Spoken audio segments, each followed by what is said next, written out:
Hi, good morning. I am John Lembar Zero from BPED2B, and I will going to share my insights about the Kohlberg's theory of moral development. So first, the Haynes dilemma is as per discussed, it is a frequently used example in many ethics and morality classes.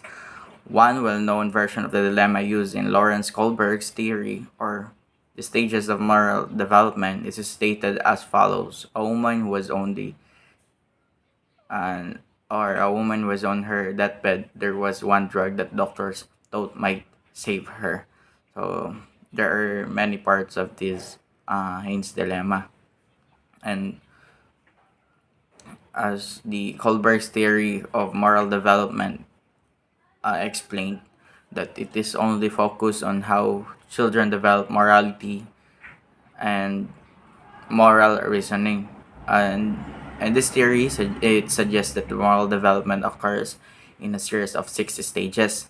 So we have the level 1, the pre-conventional morality, and it is the first stage of moral development. It lasts until at the age of 9 of children, and at the pre-conventional level, children don't have a personal code of morality.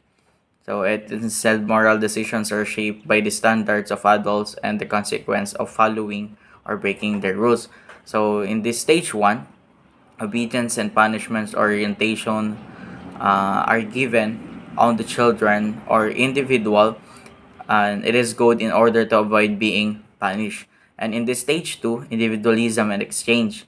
At this stage, children recognize that there is not just one right view that is handed down by the authorities, and different individuals have different viewpoints.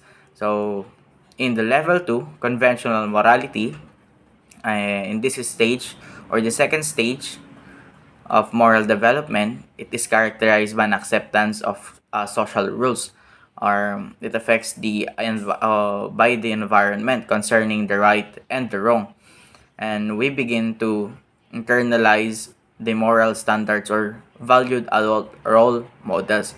And stage 3, good interpersonal relationship, the child individual is good in order to be seen as a good person by others. So therefore, the answers relate to the approval of others. So in this stage 4, maintaining the social order, though just like following the rules, and uh, following the rules and given your role, you need also to follow the wider rules of the society. So judgments concerns obeying the rules in order to uphold the law and to avoid guilt. In the level 3, the last level, the post-conventional morality, and it is the third stage of moral development. It is characterized by an individual's understanding of universal ethical principles. So these are abstract and ill-defined but might include the preservation of life at all costs and importance of human dignity.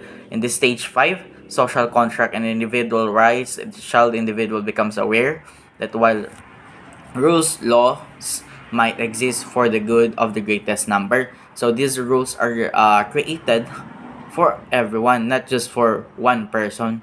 So in this stage, the child or the individual will be more informed about the rule. So in this stage 6, universal principles, people at this stage have developed their own set of moral guidelines, which may or may not fit the law. The principles apply to everyone. So at this stage, we have this different mindset.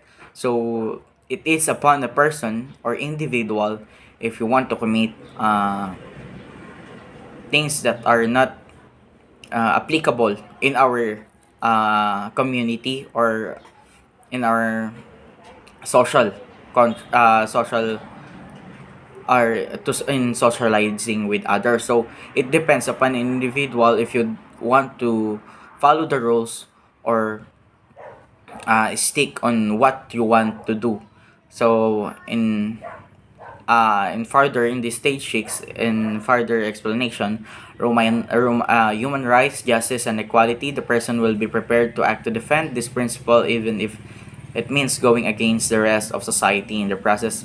and having to pay the consequence of disapproval and imprisonment.